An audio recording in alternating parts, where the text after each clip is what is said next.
97.1. So, let's get right into it.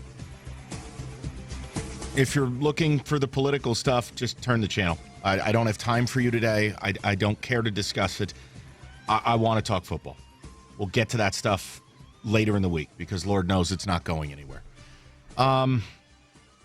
Yesterday was a very, very strange day for me watching your team. All week last week, I built the case that you were going to play a really, really good football game, and I picked you to win it. And I know probably a lot of you laughed at me, and that's fine.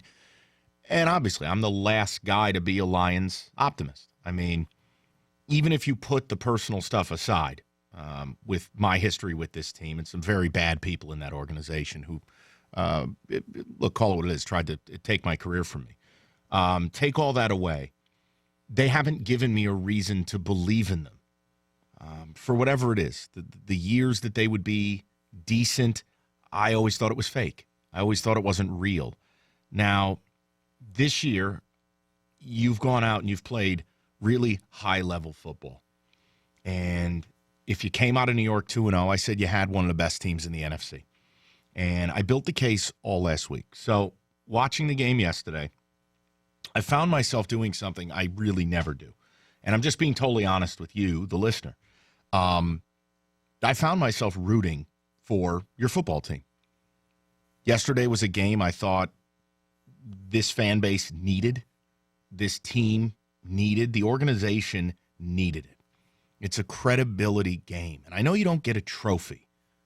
I know, they're not going to put a banner up for it. But it was the idea that if the Lions won, we'd be able to talk about them in terms that maybe in my, almost 14 years in this city now, in my career, I've never been able to talk about them in. That they are a legitimate NFC contender, that I believe they can win the division, that I believe they can win playoff games. And for that game and that effort by that team to end the way it ended, I'm not going to say criminal. That's melodramatic, and it's not accurate. But it's reprehensible. It's wrong. I thought for one of the only times in my life, and guys, if you've listened to the show for any amount of time, you know I don't do excuses well. I don't want to hear about officiating. I don't want to hear about injuries. It's win or lose. But for one time, I will tell you, I didn't sit here and make excuses against Seattle. I didn't sit here and allow you to make excuses against Dallas. You can disagree with calls, but they didn't directly cost you a game. They didn't. Yesterday, one singular call screwed you out of one of the most impactful wins for this organization in my career here. I feel awful for you guys. Honestly, I spent a lot of my career making fun of the Lions and making fun of you. You didn't deserve that yesterday. This team didn't deserve that yesterday. Because for one of the only times in my life, I actually think you have a good football team here. Not a fake team. Not a pixie dust team. A real team. A team capable of doing things. That does things on the field that you believe in. And look, I know I'm not the biggest fan of the city or I'll never be a real Detroiter to some of you guys and all that. That's fine. Whatever.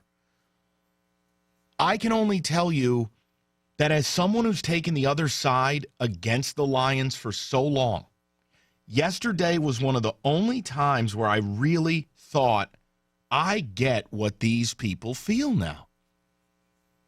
Because while you always believed you had a real team and you believed that the league screwed you, I didn't.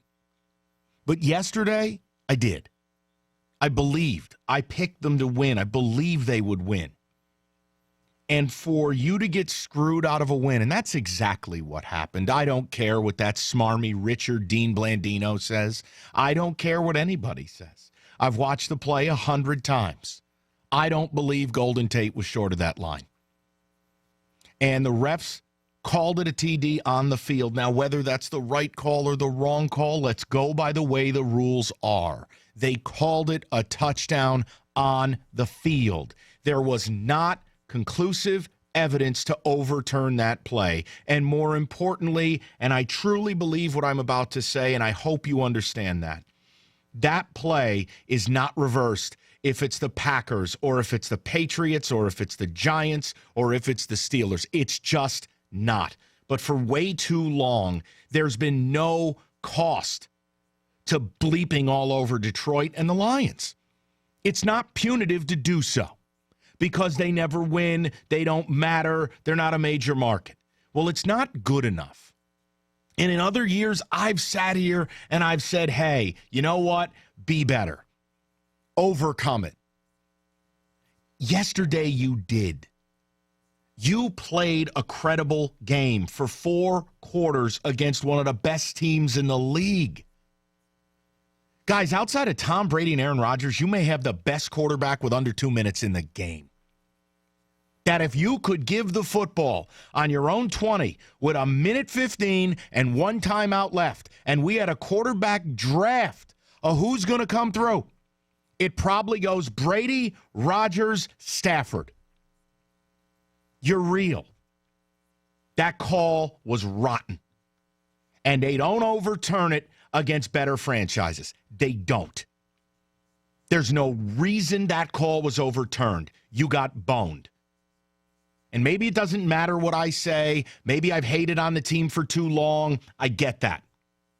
But all I can say is for once, I am on your side with this. You have every right to whine to the hill because you had one taken away from you, and I still don't understand why. You can show me a million replays. Guys, I've spent way too much time watching it. It's unhealthy. You will not convince me that Golden Tate did not score a touchdown there. And furthermore, you will never convince me that there was evidence enough to suggest that he wasn't in the end zone / we need to overturn this. For Dean Blandino to hop on the telecast and be so authoritative, I found to be offensive. Because first of all, Dean Blandino lost his credibility with me when he was busy doing kamikaze shots with Big Jerry on the bus. I don't ever want to hear from Dean Blandino again. That call, to me, was the singular most ridiculous thing I've ever seen happen to this football team. They beat Atlanta. They played well enough to beat that team. They didn't deserve that. I can't sit here and say, guys, you got to play better. I'm not going to play the routine of, well, field goals get you beat. That was a knockdown, drag-out battle yesterday. A very physical football game. Very. I guarantee to you when TJ comes in here tomorrow, he ain't going to be feeling too good. Those teams went at it. And for this franchise, again, to get screwed, look, this is a one-time deal. I'm on your side. You got every right to be furious. Now, let me move to this because I don't want to see Sully blow his Pampers. Oh, my God, he's over by a minute. I don't care. Just relax. The one problem I have with your franchise, your head coach has got to man up. Your head coach has got to go to that podium. And I don't care if he breathes fire vocally or with just sharp words. Jim Caldwell has to do better. I don't want to hear about, those are the rules. Zip, zip. They called the game and that's it. It won't do anybody any good. I disagree. Go to the podium and just flat out say it. I'm tired of this. My players are tired of this. And this city is tired of this. We are tired of being treated like second citizens in this league. Enough. Now your football questions. He doesn't need to go Denny Green. He doesn't need to go Jim Mora. But he's got to do more than what he did. Because I will tell you, when you act the way Caldwell acts, the league will continue to use you as a wet wipe. I was bitterly disappointed in Caldwell's routine in the postgame. Furthermore, his comments today. I cannot tell you my level of dissatisfaction in any effective adjective other than what I've described. I'm just disgusted by it. I appreciate his calm and his resolve and clearly how he gets his players to stay confident and calm and play 4 quarters. I appreciate that. I may not like him as a head coach, but I will give him credit for that. But in this instance, just like others, you cannot lay down and allow the league to get over on you. If we know anything, my God, I don't want to go down this road today, but I'll leave it here. We know the league cares about perception. We know the league cares how you view them. If you don't stand up for your guys and you don't take that moment to swing the big stick, then you know what? This is going to happen again. Because the league believes, as they've believed for about 100 years, we can get over on the Lions.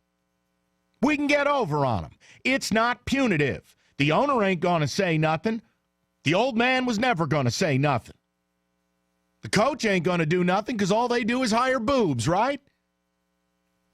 You got to do more, man. You got to. That's not good enough. And even if it's only a 48-hour effect, you get the attention, you get the narrative, and maybe, just maybe, you earn your benefit of the doubt. I thought yesterday was rotten, and I feel for you guys. I can't make it any better. I can't make it any different. They should be 3-0. But I'll tell you this, for the first time in my life here, I believe this team can win this division. I believe this team is going to win a playoff game. This is different. It looks different. It feels different. 248-539-9797. We'll get your calls next. 97.1.